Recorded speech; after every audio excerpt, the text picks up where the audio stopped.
Boleh. Oke, bye. Oke.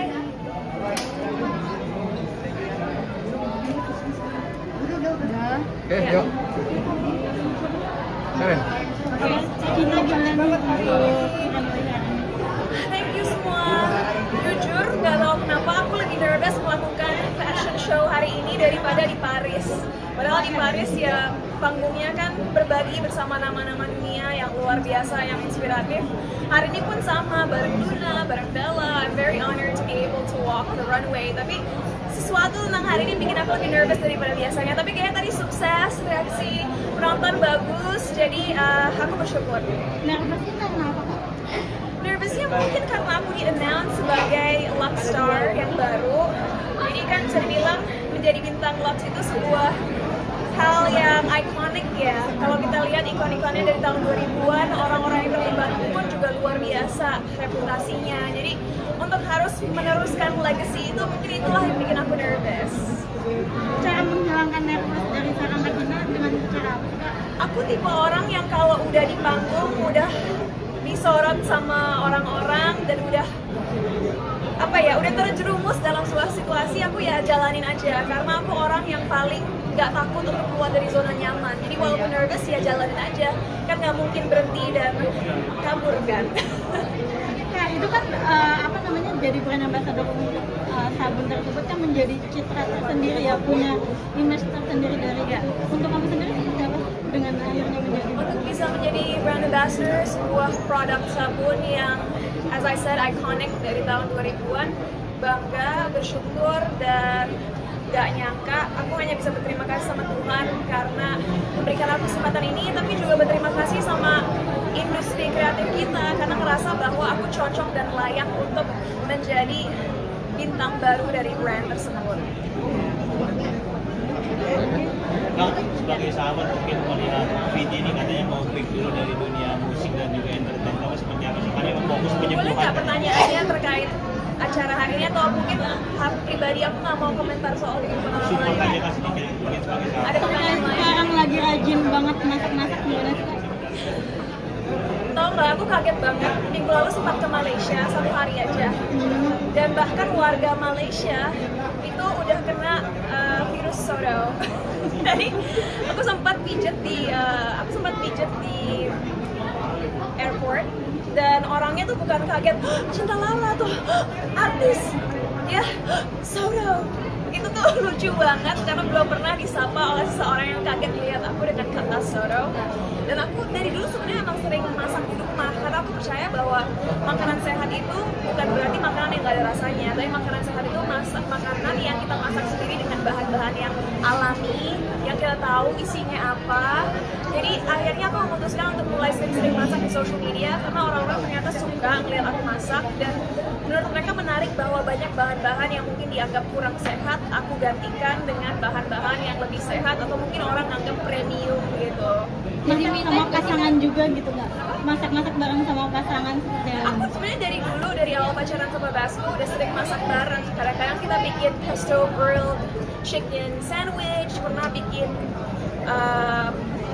lamb juga, pernah bikin roast potato. Sering lihat tadi di TikTok dia ada sih satu, tapi baru benar-benar heboh masak sekarang karena aku nunjukin masyarakat Indonesia bahwa masakan Indonesia itu sebenarnya banyak yang sehat dan bisa sehat. Hidup sehat tuh bukan berarti hanya makan salad atau makan dada ayam. Banyak banget cara untuk bisa sehat, tinggal kita niatnya ada nggak dan mau nggak effort cari bahan-bahan yang sesuai gitu. Makanan favorit kalian berdua nih ya, yang sering kalian masak? Kalau Basco sih paling suka pesto pasta dengan dada ayam, dan itu pestonya sausnya bikin sendiri di rumah, bukan dari sachet dan bukan dari botol. Ini bener-bener bikin dari nol. Kalau aku pribadi, aku suka kalau di rumah makannya kayak lagi gila soto, lagi suka soto ayam tapi yang nggak ada creamnya, bener-bener rempah-rempahan dengan telur, dengan dada ayam, dengan sayur-sayuran kayak bayam. Jadi bener-bener aku tambahin kadar fibernya dan proteinnya. Jadi me time nggak sih, Kak, masak-masak itu buat Kak Cinta sendiri? I think so. Aku jarang di rumah, hampir setiap hari kerja. Jadi kalau bisa masak sendiri, bikin aku happy karena makanan juga lebih enak. Karena kan kita effort kan berjam-jam berdiri, motong-motong nggak berjam-jam sih, 30 menit. Tapi makanan jadi lebih sedap. Resepnya nyontek gitu nggak sih di TikTok atau di YouTube atau apa? Banyak banget resep-resep yang aku pelajari dari TikTok. I'm not gonna lie, tapi kalau resep-resep Indonesianya itu benar-benar dari Google aja, terus aku modifikasi sesuai dengan rempah-rempah dan bahan-bahan yang punya di rumah. Karena ya kan nggak bisa dipungkiri kadang-kadang adalah menu resep yang mungkin ada micinnya, mungkin ada bahan-bahan lain yang kurang baik untuk kesehatan. Misi aku sekarang adalah melalui konten masak aku nunjukin masyarakat Indonesia, makanan Indonesia itu sehat, bisa bikin badan bagus, bisa bikin kita ngerasa ngerasa fresh dan kuat. Tapi tinggal kitanya aja harus effort untuk memilih bahan-bahan yang tepat. Akan ada kesempatan untuk dijadikan sebagai bisnis juga kan mungkin dari bisnis kuliner ini? Stay tune, siapa tahu kedepannya aku bakal bikin produk makanan sendiri atau produk vitamin sendiri. Tunggu aja, tapi untuk sekarang pantengin dulu konten-konten aku.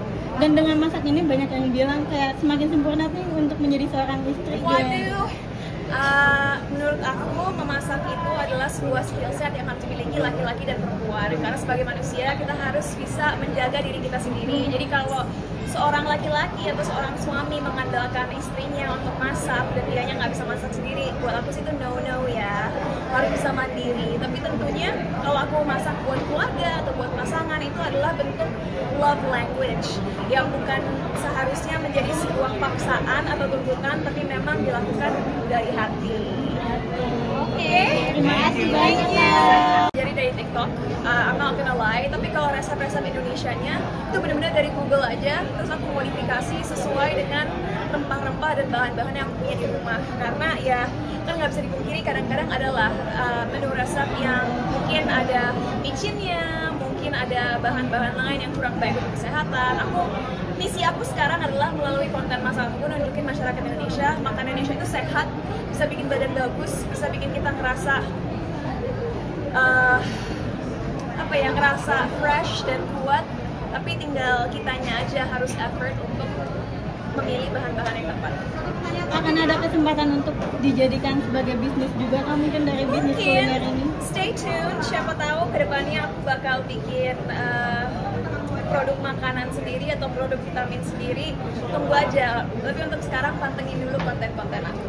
Dan dengan masak ini banyak yang bilang kayak semakin sempurna nih untuk menjadi seorang istri. Waduh, menurut aku memasak itu adalah sebuah skill set yang harus dimiliki laki-laki dan perempuan. Karena sebagai manusia kita harus bisa menjaga diri kita sendiri. Jadi kalau seorang laki-laki atau seorang suami mengandalkan istrinya untuk masak dan dianya nggak bisa masak sendiri, buat aku sih itu no ya, harus bisa mandiri. Tapi tentunya kalau aku masak buat keluarga atau buat pasangan itu adalah bentuk love language yang bukan seharusnya menjadi sebuah paksaan atau tuntutan, tapi memang dilakukan dari hati.